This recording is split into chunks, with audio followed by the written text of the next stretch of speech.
Bismillahirrahmanirrahim.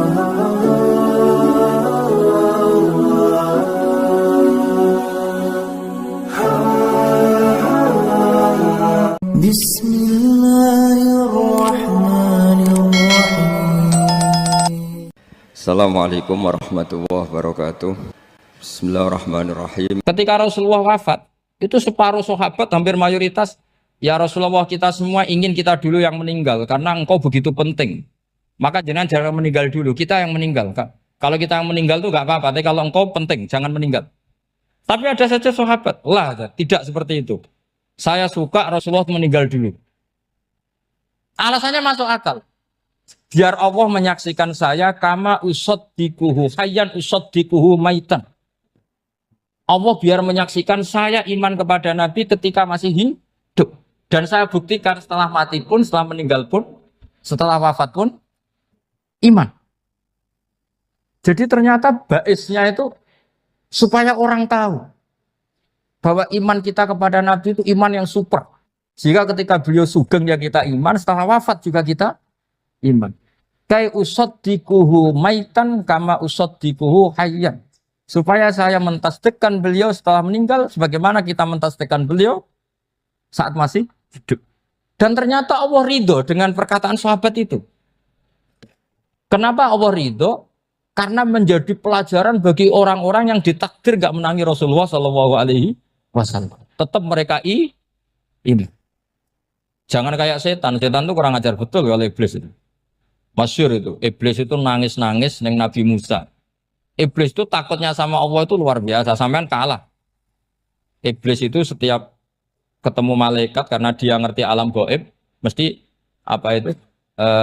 Kama sali syaitani id qala lil insani kfur falamma kafara qala inni bari'um minka inni akhafu wa rabbal alamin. Jadi setan iblis itu paling sering bilang inni akhafu wa rabbal alamin karena iblis itu tahu surga, tahu neraka, tahu kekuasaannya Allah. Jadi takutnya sama Allah luar biasa. Makanya setiap dia mengajarkan kekafiran, setelah orang itu kafir gimana? Inni bari'um minka inni akhafu wa rabbal alamin.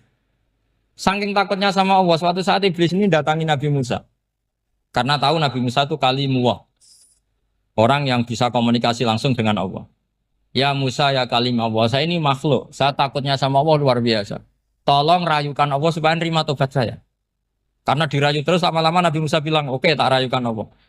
Sama Allah. Karena Musa kekasihnya, ya Allah, iblis punya ingin tobat. Tolong dikasih hak tobat. Kata Allah, oke. Dia bisa tobat. Asal mau sujud di makamnya Nabi Adam. Karena kesalahannya dia gak mau sujud sama Nabi. Semenang Nabi Musa karena ada cara untuk iblis menjadi tobat. Dikasih tahu sama Nabi Musa. Alhamdulillah kamu diterima tobatnya. Syaratnya apa? Sujud ke kuburannya Nabi Adam. Wah, iblis atau aslinya terus. Asjuduhu maitan wa qatla asjuduhu hayyan. Oh zaman urip aku ora gelem, pomene wis mati. Oh dasar setan itu. Zaman urip aku ora gelem wis mati kok kon sujud. Kumat maksudnya terus ya sudah terus sampai sekarang akhirnya. Kalau sekarang tidak mungkin lagi karena nggak ada Nabi Musa. Jadi ijtihadnya sahabat melihat wafatnya Rasulullah itu beda-beda dan ternyata semuanya diridhoni Allah. Karena ternyata yang suka Nabi wafat dulu adalah ingin supaya umat Islam tetap mencintai beliau, iman sama beliau, tasdik sama beliau, sebagaimana tasdik zaman sugeng. Makanya kita harus mencintai guru-guru kita. Uhibbuhu maitan kama uhibbuhu hayyan. Saya sampai sekarang itu ya merasa Mbah Mun itu tidak meninggal. Saya masih merasa kalau bapak saya tidak meninggal. Karena kita mencintai beliau-beliau ketika hidup dan ketika wafat itu sama.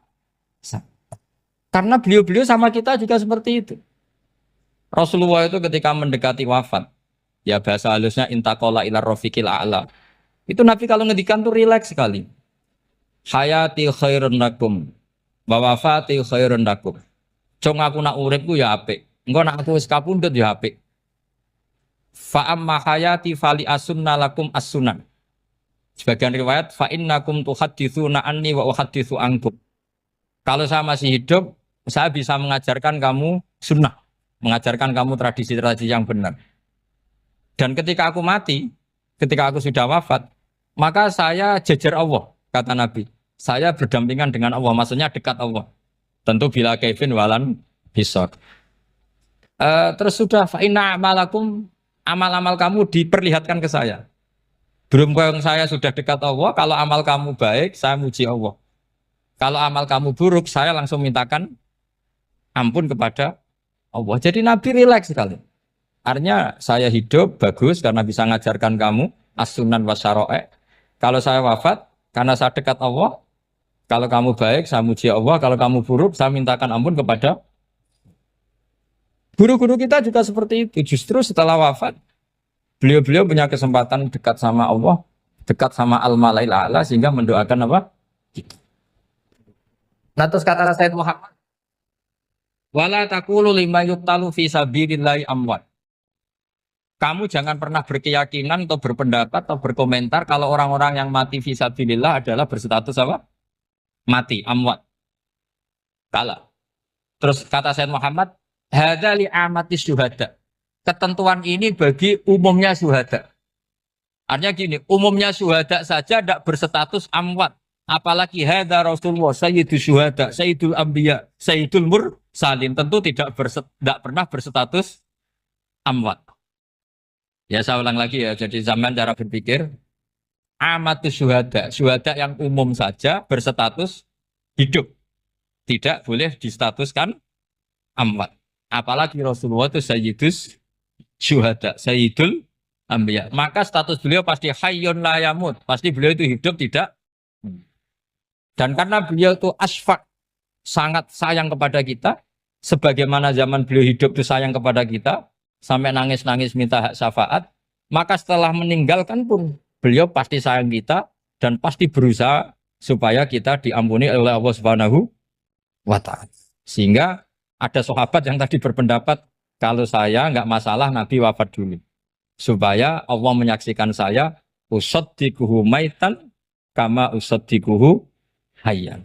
Jadi ini cerita ya, cerita sudut-sudut pandang. Fikih itu penting sekali. Kata Sayyid Ali yang Shahibu Simtud Durar itu, wabihi qiwamus syariah. Yang bisa mengawal syariat itu hanya fikih. Fikih itu ya kalau yang paling gampang untuk kita misalnya punya Fathul Qorib, Fathul Mu'in, Fathul Wahab. Tapi yang faham betul, mesti faham itu ngelotok setengah hafal. Jangan bawa kitabnya tok, sementing sekian semester terus selesai. Itu sama-sama dosa, itu dosanya ya dosa, mahasiswanya juga dosa. Karena sudah terlanjur sarjana agama, ternyata nggak bisa, itu kan mendingan ndak sarjana agama.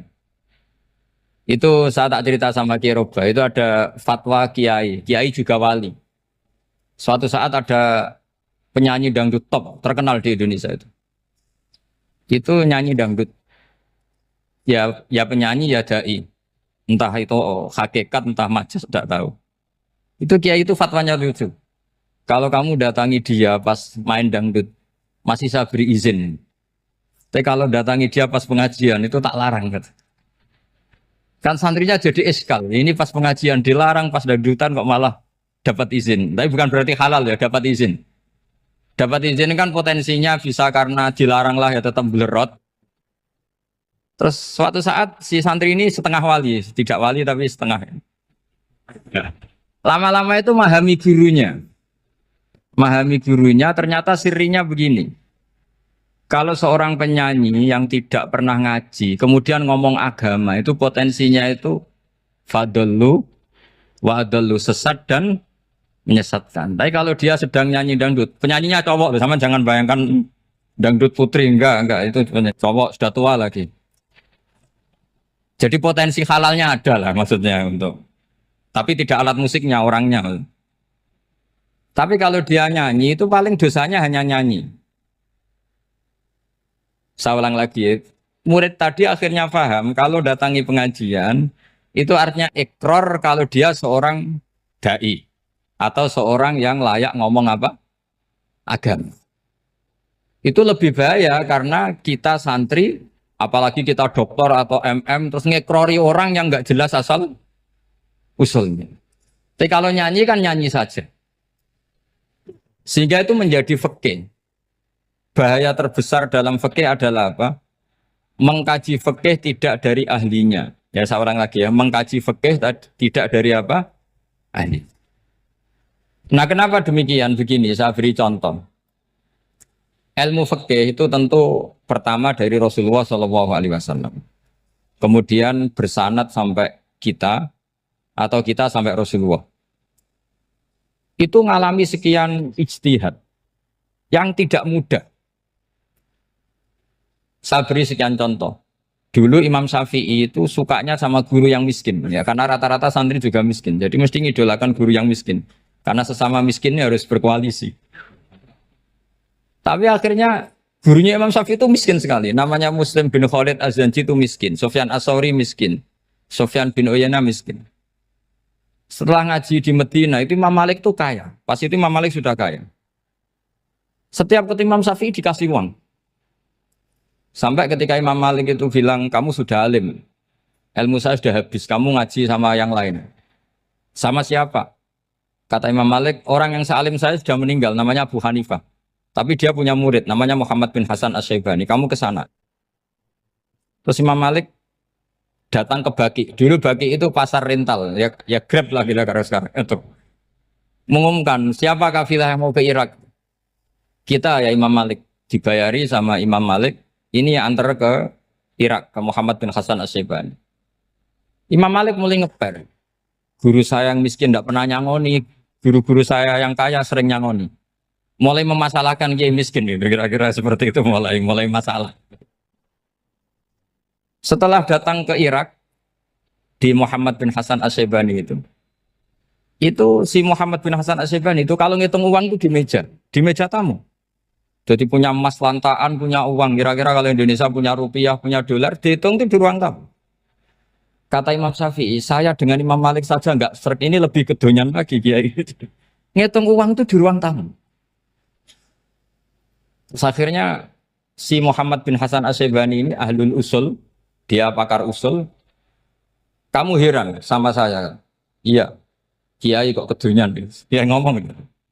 Tapi kata Muhammad bin Hasan Asy-Syaibani, kalau kiai tidak boleh kaya, itu tak kayak wong fasik.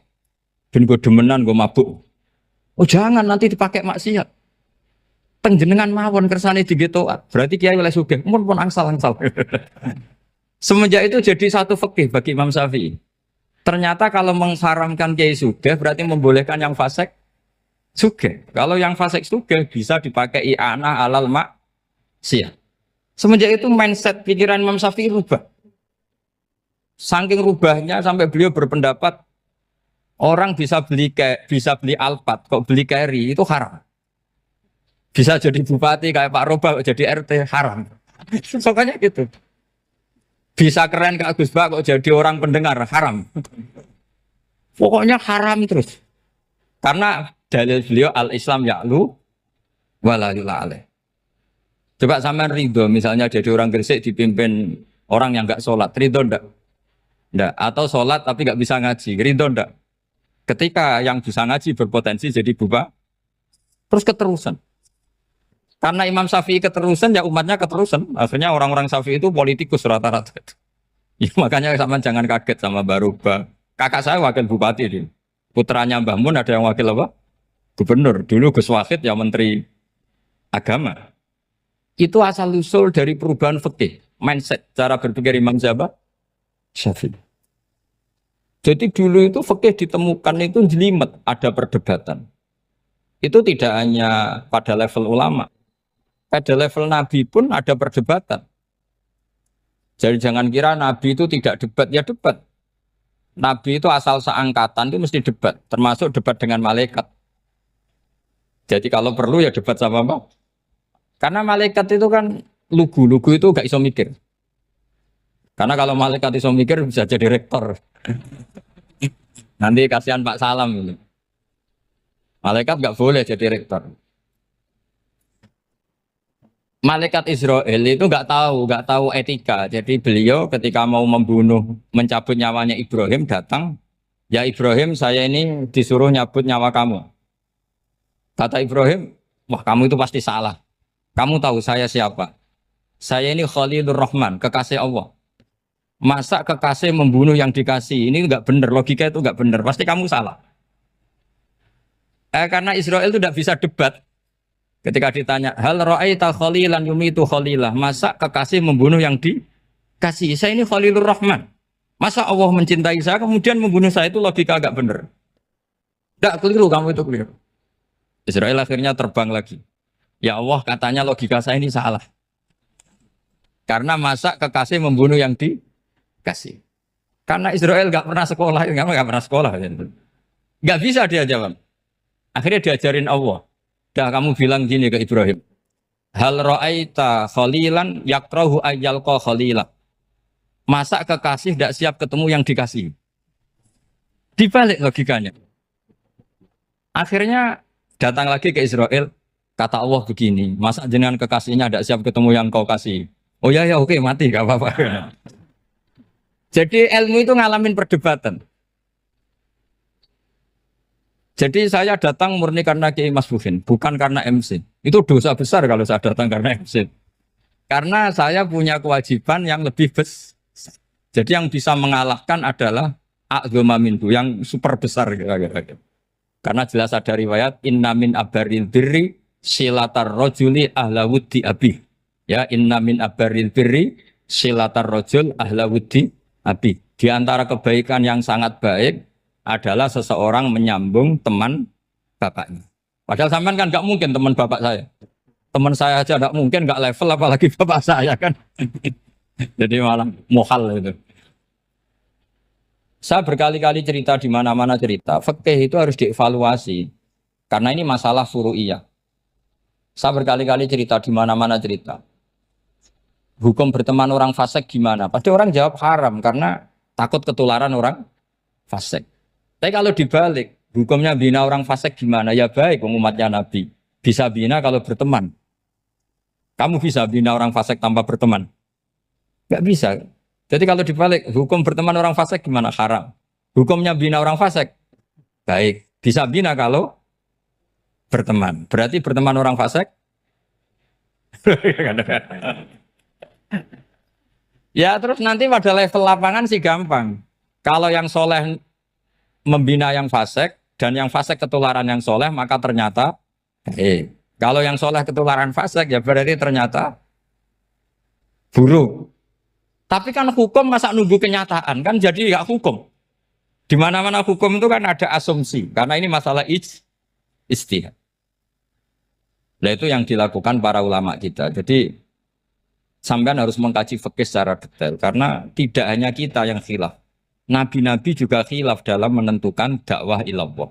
Wali-wali kita kayak Abdul Hasan Asyadili sama Sayyid Abdul Al-Haddad itu juga. Imam Ghazali ya khilaf. Imam Suyuti itu kalau ketemu Al-Qastolani itu saling tidak nanya, saking nggak cocoknya. Masyhur itu. Jadi ulama ora cocok. Bedanya nak saiki perkara partai. Kalau orang dulu enggak. Karena pakai asumsi. Pakai asumsi karena memang susah. Nggak misalnya memang tak bedai, tak beri yang di nggak misalnya ada orang rukuk kemudian kentut. Itu sholatnya batal apa enggak? Enggak, jawab saja. Enggak, orang sholat kemudian pas rukuk kentut atau kelihatan auratnya, sholatnya batal apa enggak? Batal. Itu keliru nih sampai ini salah dosennya mesti itu. Pertanyaannya gini, yang dikatakan sholat itu kan aqwalun wa af'alun muftatahatun bitakbir muftatamatun bitaslim. Lalu ketika sampai rukuk apa sudah namanya sholat sehingga kamu katakan batal? Namanya sholat aja belum kok sudah kamu katakan batal gitu.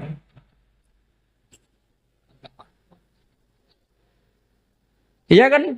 Jadi kalau aku mau sholat pas rukuk ngetut batal atau ora? Mestinya jawaban yang benar, ya ora sholat jadinya gitu. Karena kalau dikatakan sholat definisinya harus sampai salah. Tapi kan kita nggak mungkin ngomong seperti itu kan dianggap majnun. Padahal itu yang benar, yang punya kecerdasan. Nah makanya pertanyaannya, fikih itu ngikuti bahasa awam apa bahasa istilah? Kalau ngikuti bahasa awam ya kayak tadi, sholat kok pas rukuk kentut maka batal. Sebenarnya yang batal itu sholatnya apa rukuknya? Nah makanya terjadi perdebatan. Kalau yang pakar-pakar usuli itu salah istilah itu nggak mau. Saya ulang lagi, kalau pakar-pakar usuli itu salah istilah itu nggak mau. Terus misalnya tak beri contoh lagi. Kalau imam itu sudah salam pertama itu yang rukun kan salam pertama. Berarti setelah salam pertama imam sudah keluar dari sholat apa belum? Yakin? Ya sudah. Sekarang sama tak bedain. Lalu makmum itu kesunatan langsung berdiri apa nunggu imam salam kedua? Enggak, jawab saja. Nunggu salam kedua kan? Nah, itu kriminalnya sampai Anda nafsu itu. Kriminalnya begini. Berarti Anda bergantung sama orang yang sudah tidak sholat. Kata kamu setelah salam pertama dia sudah tidak sholat. Berarti kamu mengintersikan makmum berhubungan dengan orang yang sudah tidak sholat. Karena sudah keluar dari sholat ketika salam pertama. Kalau kamu di debat gitu gimana jawabnya? Pusing kan? Berarti robtul makmum bisolatiman sing wis laisa fi sholatin. Berarti menggantungkan sholat sama orang yang sebetulnya sudah tidak sholat. Ada yang jawab, sebagian ulama fikih tetap disunatkan menunggu salam kedua. Karena salam kedua itu masih paket meskipun tidak rukun. Dia paketnya selesai. Tapi selalu pertanyaannya gini, lalu setelah salam pertama itu imam masih sholat enggak? Sudah sama pernah dijawab tuh? Nah ini pentingnya bodoh, gak mikir sebenarnya. Jadi makanya bodoh itu barokah karena gak mikir. Jadi soalnya Rabbana ma khalaqta hadza apa? Batila. Sing bodoh ya barokah, sing pinter ya barokah. Sera barokah maksiat. Serana barokah plus. Jadi ilmu itu harus mengalami satu gesekan karena logika itu bisa dibalik. Nah karena ilmu itu mengalami satu gesekan, satu logika yang bisa kayak iya kayak enggak. Sehingga jargon di dunia ijtihad itu begini. Ra'yuna shawabun yahtamilul khata' wa ra'yuka khata'un yahtamilus shawab. Pendapat saya benar tapi mungkin salah. Tapi pendapat kamu taruhannya salah dulu tapi ya mungkin benar. Jadi mustahid kalau kata mustahid itu lucu. Ngomongnya itu ra'yuna shawabun yahtamilul khata'. Pendapat saya tarifnya benar dulu tapi ya mungkin salah. Kalau pendapat kamu salah tapi ya mungkin benar atau mungkin bisa salah ya tidak tahu pokoknya mungkin benar. Nah kenapa demikian? Begini, di luar masalah tauhid, saya ulang lagi di luar masalah tauhid, itu tentu ada masalah-masalah yang sifatnya ijtihadiyah. Ya saya ulang lagi, yang sifatnya apa? Ijtihadiyah.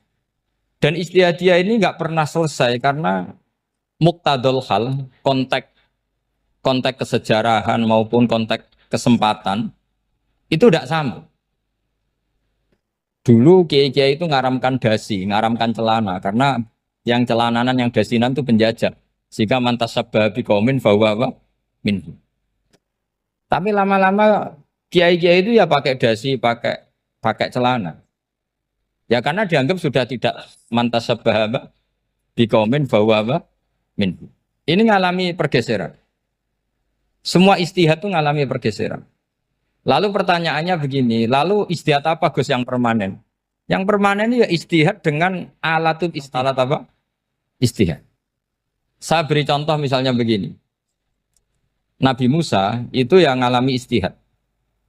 Kata beliau karena kangen Allah, itu ingin melihat Allah karena kangen. Rabbi arini angzur ilai. Qala lan tarani walakin ingzur ilal jabal. Ya sudah namanya orang kangen ya ingin melihat. Ya sudah gitu aja. Sehingga ahli ilmu kalam itu berdebat. Kalau kata ahli sunnah, karena Nabi Musa minta ingin melihat Allah, berarti melihat Allah itu jaiz, mungkin. Karena Nabi gak boleh bodoh meminta sesuatu yang mau hal. Maka antipatinya ahli sunnah terhadap pendapat Mu'tazilah itu antipati. Karena menurut pendapat Mu'tazilah, Allah itu qadim, Allah itu laisa kamislihi syai'un, sehingga gak bisa dilihat. Pertanyaannya adalah berarti Nabi Musa meminta sesuatu yang mau hal. Itu bodoh sekali sampai nggak tahu mana mau hal, mana apa jaiz. Makanya kata Imam Ghazali, masa Nabi Musa yang Nabi nggak tahu kalau melihat Allah itu mau hal. Sampai minta berarti nganggap itu jaiz atau boleh. Itu cara pandang orang-orang ahli sunnah apa? Wal jamaah. Tapi tetap saja sebagian ulama itu ya balelo, yang kayak Mu'tazilah itu ya balelo. Cara berpikir pokoknya itu karena kangen, bukan karena mungkin atau tidak mungkin. Jadi nggak mungkinnya tetap tidak mungkin. Terus mereka dalil la tudrikul absar wa huwa yudrikul absar. Nah, sudut pandang ini akan terus. Ada seorang wali ditanya, kalau kamu di surga ingin melihat Allah apa enggak? Jawabnya enggak.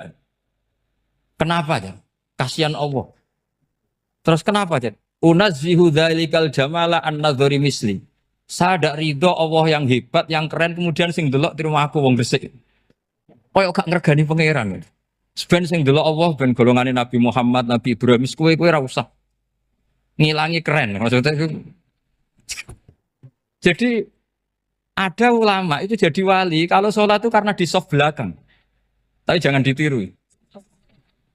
Itu kan nggak lazim ya. Lazimnya kan afdhalus sufuf as-saful awal. Ketika ditanya, kenapa kamu kalau sholat di belakang? Cek GR koyok wani suwan pangeran gak ngarep. Aku sungkan dadi kok guling. Kalau sampean kan karena males bukan karena sungkan. Jadi itu artinya rasa ya.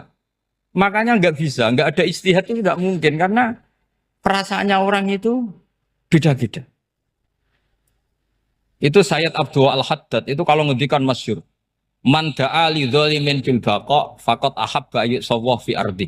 Orang yang mendoakan orang fasik masih hidup, gak mati-mati, itu berarti suka kalau Allah dimaksiati di buminya.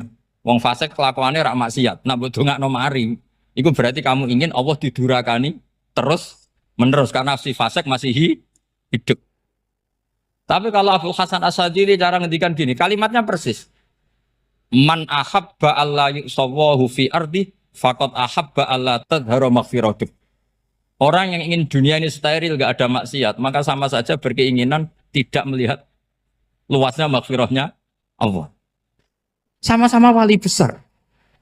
Tapi cara pandang hubungannya dengan Allah seperti itu. Jadi mau tidak mau, ijtihad itu mau tidak mau. Makanya tidak usah dipertentangkan misalnya cara berpakaian, cara apa. Yang penting sesuai aturan Islam ya sudah. Karena ini urusan rasa. Urusan apa? Rasa. Itu Syekh Hasan Basri itu sering jagongan sama Robiah Hadawiyah. Itu secara fikih salah. Tapi pas itu ulama fikih ditanya, kenapa Anda tidak komentar terhadap dua wali besar yang sering ketemu? Andai kan semua santri seperti itu akan saya halalkan, karena nggak mungkin punya nafsu. Sehingga fikih dulu memang masih asli. Kamu lihat di takrib misalnya, lelaki melihat perempuan itu nggak boleh kecuali sekian alasan. Termasuk boleh itu li taklim karena mengajar atau lil muamalah. Lah ini yang mulai masalah. Ada warung kopi, penjaganya cantik. Santri-santri ngopi. Ini lil muamalah katanya. kan kasus ini. Mau disalahkan tuh ada takbirnya. Mau dibenarkan ini jelas fasik kan, jelas fasik. Jelas fasik. Maksudnya sudah fasik sebelum itu ditambah itu, jadi fasiknya permanen. Nah pertanyaannya adalah, kalau kamu ngajar mbak-mbak, kemudian hafal yang cantik yang enggak, itu taklim li nazar apa nazar li taklim? Itu taklim apa modus? Makanya kalau ngopi cari bakul yang cantik, itu muamalah untuk nazar apa nazar untuk muamalah?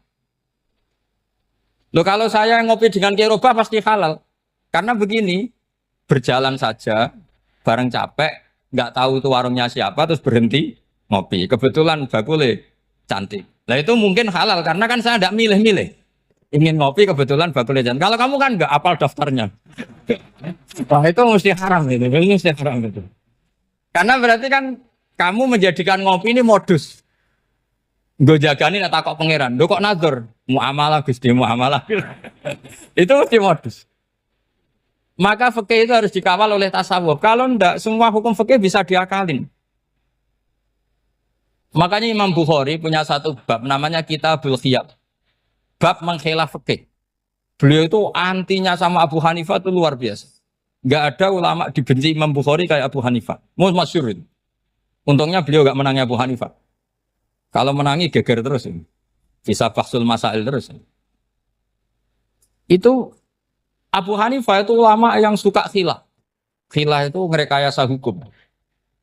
Misalnya begini, saya ini puasa agak lemes, ujian agak lemes, apalagi kiai serapati di duit, santri beling-beling lemes ini. Apa mangan ini kan, poso-poso kok mangan kan gak keren. Supaya saya bisa makan dan halal, saya bisa ngajak kiai Robai ya jalan-jalan. Jalan-jalan nyari yang jarak 2 marhalah, ya sudah. Terus bisa makan, kalau ditanya Allah kok makan, musafir. Jadi bolehkah insya safar menciptakan pergi demi untuk supaya boleh iftar? Boleh enggak cara jenengan? Enggak boleh, alasannya apa? Kan pergi. Perginya juga enggak maksiat. Itu khilaf. Tapi Sayyid Muhammad, Abuya Sayyid Muhammad, Muhammad bin Alawi, Sayyid Muhammad itu membela Abu Hanifah. Artinya membela jangan semua khilaf itu diharamkan. Karena itu cara, saya ulang lagi, karena itu cara untuk mengawal bahwa hukum Allah itu luas. Karena kalau nggak ada khilaf itu ya kita kesulitan. Kita kesulitan. Misalnya begini, ini penjelasannya, makanya kita harus sering mendengar. Saya itu dulu masih sangat fikih itu protes, kenapa ada puluhan polisi wanita? Itu kan pekerjaan cowok ya, pekerjaan pria. Tapi setelah mendapat penjelasan dari polisi itu alasannya masuk akal, Gus. Kadang-kadang orang nakal itu menyembunyikan narkoba itu di alat wanitanya. Itu kalau semua lelaki polisi kayak jenengan itu kan masalah itu. Sehingga memang harus ada polisi wanita karena sebagian pengedar narkoba itu perempuan dan menyembunyikannya di tempat itu. Kalau semua polisi cowok kan gak kebayang. Sehingga kita akhirnya mendengar membolehkan polisi itu wanita. Ada wilayah yang harus wanita. Begitu juga ada pertanyaan, kenapa sih dokter kandungan itu cowok? Saya punya banyak santri yang muhibin saya itu dokter kandungan. Tak tanya, kamu itu kok cowok kok jadi dokter kandungan? Kan pekerjaannya seperti itu. Dia jawabnya lucu. Dari 10 yang tes jadi dokter kandungan, itu yang cewek itu lulus 2. Yang cowok lulus semua. Karena ketika cewek dites melihat ketuban pecah darah itu langsung pingsan. Sehingga yang secara psikologi dablek itu kan memang lelaki. Jadi serawongnya sewakit santes. Kadang nggak lahir-lahir dinteni nang jopo rokokan santai. Itu kalau cewek yang jadi dokter kandungan itu nunggu jam 11, jam 4 sudah pingsan. Nah ini cerita, bukan berarti saya menghalalkan, enggak. Kita harus mendengar, saya ulang lagi, kita harus apa? Dan itu setelah mendengar itu nanti jadi disiplin ilmu, yaitu namanya fikih. Karena ilmu fikih itu sebetulnya gampang. Sampean kalau ngaji i'anah, itu kelihatan fikih itu gampang karena ada logika yang terbangun. Misalnya begini, orang kalau tawaf itu disuruh agak jauh dari Ka'bah. Jangan sampai nginjak sadarwan.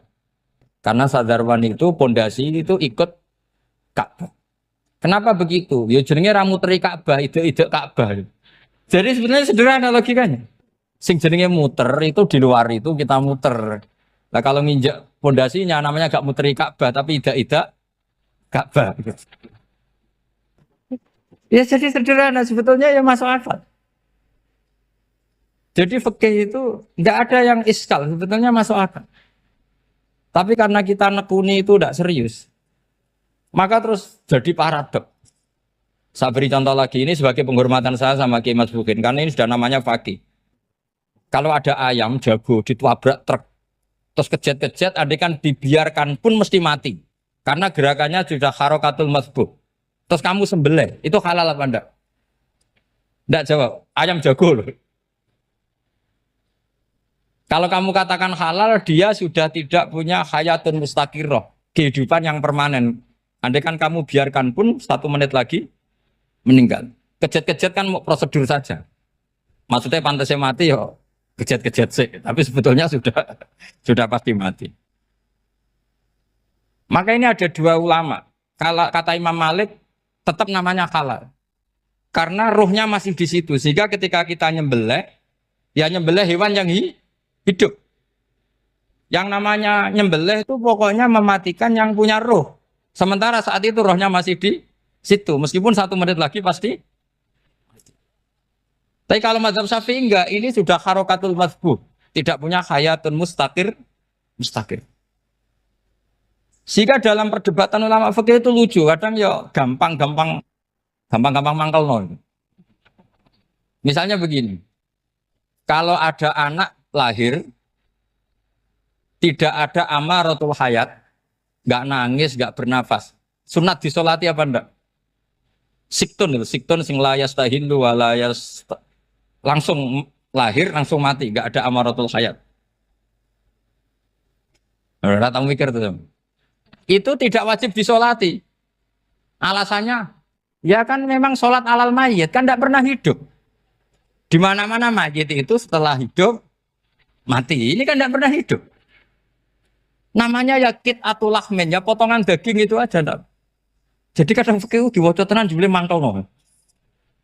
Terus ketika di kitab Minhajul Thalibin itu kalau kamu keluar mani itu wajib mandi enggak? Wajib kan? Kalau keluar mani inzal itu kan wajib mandi. Nah, kenapa nifas atau wiladah keluar bayi? Kenapa ibu-ibu kalau keluar bayi wajib mandi? Alasannya lucu. Li'annal walad maniyun pun akidun. Ini kan wis mani cuma mengkristal. Jadi kadang fikih mangkel. Apa ya? Sembrono gitu. Masuk wajib mandi wiladah itu karena apa? Li'annal walad maniyun mun akidun. Niku mani sing wis mengkristal. Mani sing wis jelalatan lah lahir nangis macam-macam. Jadi ternyata karena kenapa fikih butuh alasan? Nyari hadis tentang keluar anak mandi itu enggak ada yang sorry. Yang ada adalah tentang inzal. Innamal ma' minal. Akhirnya dicari-cari ternyata walad itu maniyun menakid. Lah ini problem fikih. Sampean harus siap dengan pelajaran seperti ini. Meskipun sampean mungkin wong priayi, tapi ini ilmu. Ya, saya ulang lagi ini ilmu. Sehingga ulama itu mau tidak mau harus mau mendengar. Karena logika yang terbangun itu nunggu kalau mendengar kayak tadi.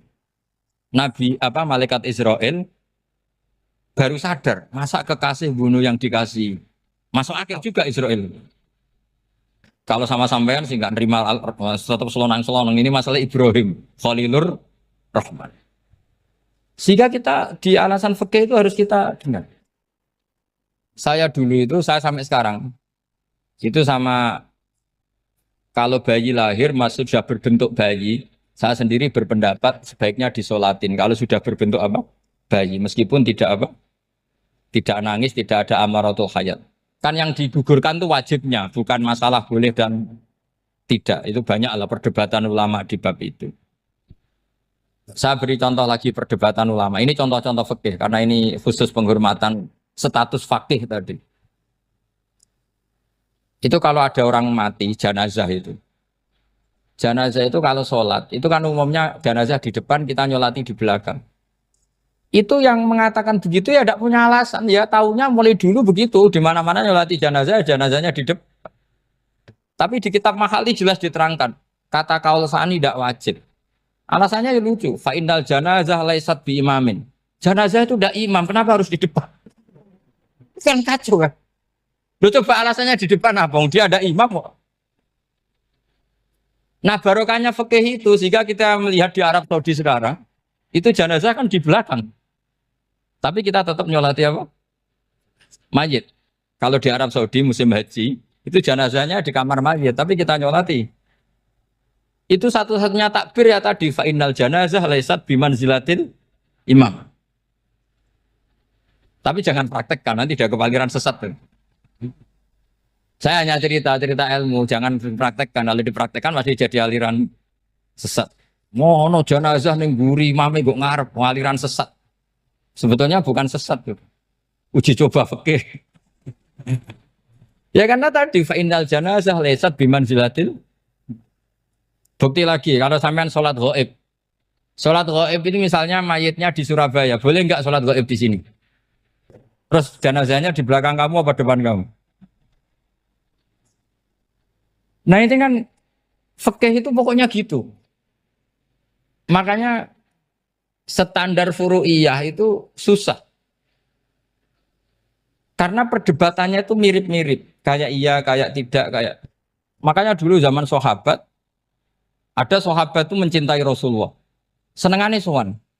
Bukti cinta sowan. Banyak juga yang sahabat bukti cinta Nabi itu tidak pernah sowan. Alasannya ganggu. Kenapa kamu jarang sowan Nabi? Saya sering jamaah sama Nabi, saya tidak pernah sowan. Kenapa? Ganggu. Biar Nabi kalau di rumah sama anak istrinya, saya tidak mau ganggu. Makanya saya termasuk kiai yang gak pati seneng disowani. Karena ya itu tadi. Kalau ngulang seneng saya, kalau disowani biasa saya. Kalau Kiai Roba itu nilai, nak pernah sepuh jadi rasuan nilai. Jadi beda, saya sering ditilai kiai sepuh. Tapi bahasanya tentu tidak sowan, tapi nopo nilai. Kalau sowan itu maka kan nafkah itu seperti itu. Jadi ada disiplin, di situ ada disiplin ilmu. Yang kadang kita tidak cocok. Makanya Imam Syafi'i sendiri ngendikan, kadang beliau dengan gurunya, dengan Imam Malik sampai ngarang ikhtilafu Malik. Beliau punya data yang beliau itu sedang nggak sama dengan gurunya, yaitu Imam siapa? Malik. Karena mindsetnya itu beda. Tidak sampai misalnya saya tanya, sholat itu harus menghadap kemana? Tidak, jawab saja. Kiblat kan. Ukurannya apa coba? Namanya madhep. Wajah apa dada? Imam Syafi'i milihnya dada. Sekarang praktekkan dalam dialog keseharian. Saya jagungan sama Kiai Roba seperti ini, terus wajah saya begini, madep enggak? Nah itu masalah. Terus pertanyaannya, madep dengan dada itu fis sholat apa fil qiyam?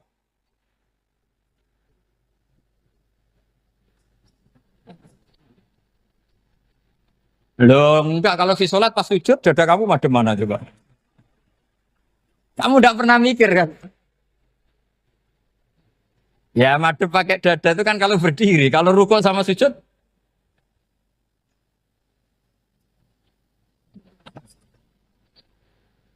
Lah itu ulama itu jelimet gitu. Makanya jarang yang menekuni profesi ulama itu. Karena menekuni proposal banyak, karena memang susah. Jadi ulama itu orang yang cara berpikir sudah aneh. Sehingga mereka detail. Maksudnya menghadap itu apa? Ukurannya kalau berdiri ya dada, tapi nggak bisa kamu katakan atawajjuh bisodri aturan dalam sholat, fikuli sholat. Pertanyaannya lah kalau rukuk sama sujud, dadanya menghadap kemana coba? Maka itu ilmu yang sudah jelimet. Nah ulama usul fikih, ulama yang nggak mau salah per detail hukum. Sehingga menurut Imam Rafi'i, misalnya kalau beliau ditanya sujud itu gimana ya, asal watul jabha ya sujud. Tapi kalau murid Imam Nawawi harus melibatkan 7 apa? Anggota, yaitu al-jabhah, wal yaden, warubaten, wal qadamen. Oke, Imam Nawawi kita ikuti. Tentu keseharian kita pakai Imam Nawawi. Yaitu berdasar hadis umirtu an asjuda ala sab'ati jumin al-jabhah, wal yaden, warubaten, wal qadamen. Berarti berapa? 7. Tapi pernah saya cek di kitab karangannya Imam Syafi'i ketika beliau ngendikan saya suka kalau orang sujud itu melibatkan 7 anggota berdasar hadis ini. Tapi kata beliau wayah tami itu dan bisa saja sujud yang watul jabhah itu sudah cukup.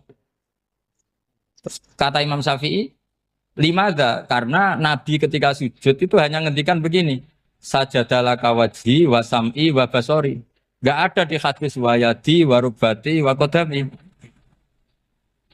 Ya sudah akhirnya. Nah itu sudut pandang. Terus gugatan kedua begini. Ada orang muslim yang sujud sama berhala. Untuk menjadi murtad itu harus 7 anggota apa cukup watul jabhah alal ardi? Untuk sah menjadi murtad itu. Untuk sah menjadi murtad cukup watul jabhah alal ardi harus 7 anggota. Untuk keabsahan murtadnya itu. Tidak jawab. Makanya ini tugas dosen-dosen ini meminterkan ini. Karena namanya sudah faqih. Faqih itu ahli faqih yang detail namanya faqih. Kalau ini mutafaqih. Jadi bukan tafakuha tapi tafakuha. Kayak tamarodo. Gitu.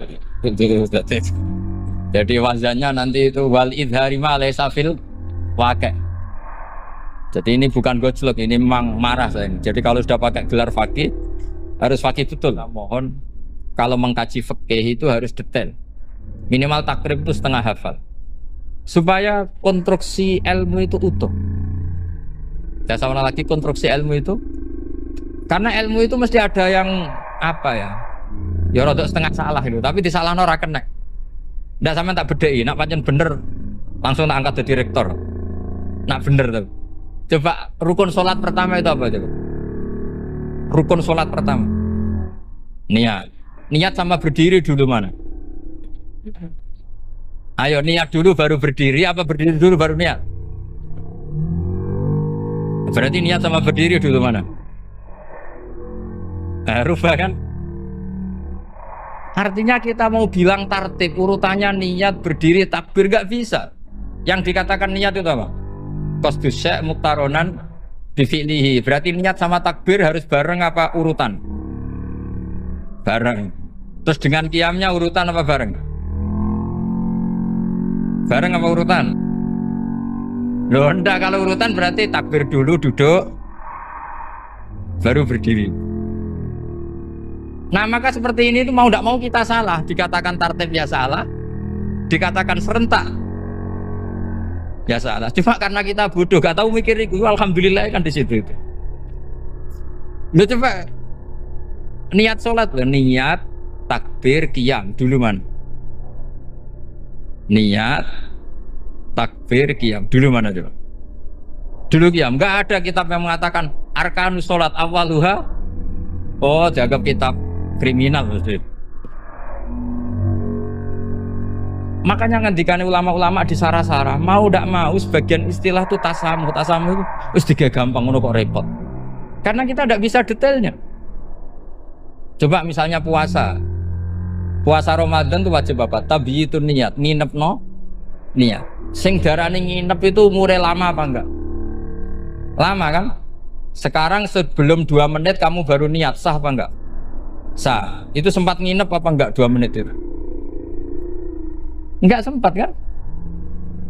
Jadi ilmu itu makanya kata ulama-ulama pokoknya ilmu itu mesti ono unsur tasamuh. Tasamuh itu ya tiga gampang. Apa? Tiga gampang. Misalnya Imam Syafi'i berpendapat mashu ba'dir roksi. Itu kata beliau walau sya'rotan fi hadir roksi. Meskipun satu rambut asal masih di wilayah kepala. Tapi kalau rambut itu dikeliwir, dibasuh di sini enggak sah. Karena sudah keluar dari batas apa? Kepala. Imam Syafi'i cara berpikir kan ya ngene iki jenenge basuh sirah. Tapi cara Abu Hanifah enggak. Ya enggak, yang namanya megang kepala itu ya minimal 1/4. Masa gitu dikatakan megang. Lalu ulama usul fikih itu berdebat. Sesuatu itu sesuai masodaknya. Masodak itu yasduku alaihi kadza, yaitu ini tadi saya cerita ke Ibu Khin tentang ngaji Jamul Jawame. Ini ilmu yang di Jamul Jawame. Sesuatu itu ukurannya mayasduku alaihi kadza apa dengan takrif definisi. Misalnya gini, sholat itu batal dengan makan. Kalau kamu sholat makan batal nggak? Nggak, jawab saja. Batal. Itu satu upo apa satu piring? Nggak, jawab saja. Satu upo sudah batal. Sekarang bab makan di ngormat tamu. Cung tamuku keimangan. Iku sak upo apa sak piring? Nah ini kan tidak fair, di bab tamu makan satu piring, tapi di bab sholat satu upo. Maka pertanyaannya, lalu penamaan sesuatu itu berdasar masodak, mayasduku alaihi ismu kadza, atau berdasar uruf?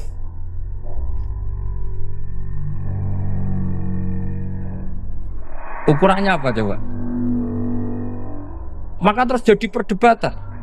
Nah ini di sini ini pentingnya ulama karena ya sekarang saya bedai sekarang.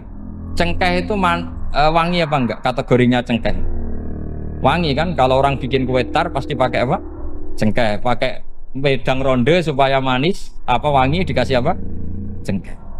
Nah itu saya berkali-kali cerita. Pernah mau dipikirkan orang Islam itu nggak boleh rokok karena dianggap pakai apa? Mewangi karena ada apa? Cengkeh. Tapi terus didebat. Kalau gitu berarti orang Jumatan sunat rokok.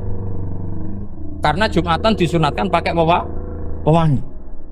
Wah itu kan akhirnya tuh wah iya repot ya. Jadi kalau cengkeh kamu kategorikan wewangen, yang orang ikhram nggak boleh rokok karena pakai cengkeh yang wangi. Konsekuensinya orang Jumatan sunat rokok karena berarti di masjid pakai apa? Pewangi. Kan sesat semua ya, jadi itu ilmu. Makanya selain fikih mateng, itu ada ilmu yang namanya usul fikih. Usul fikih itu yang neliti itu.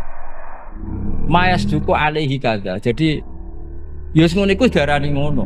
Saurang lagi. Ngono iku wis darani ngono. Ora perlu roh detail. Ya, saulang lagi. Wis ora perlu roh detail. Makanya Abu Hanifah itu misalnya basuh wajah. Wis angger kecelok ngene iki basuh wajah. Nek Imam Syafi'i kan detail. Mimbai ini mana bitis syari sampai ila somahe uzunehi ila zakon. Terus mana bitis syari Imam Syafi'i nambah apa? Ghaliban. Kenapa ditambah ghaliban? Karena kalau orang budak mana bitis syarinya di sini. Jadi itu fikih. Jadi fikih itu jelimet. Padahal kita ini nggak pernah berpikir secerdas Imam Syafi'i, tapi akhirnya ya mikir juga. Agak ditambah ghaliban, mana bitis syarinya orang budak kan? Sini. Terus sekarang perdebatannya, orang budak basuh maskur roksi di sini sah enggak?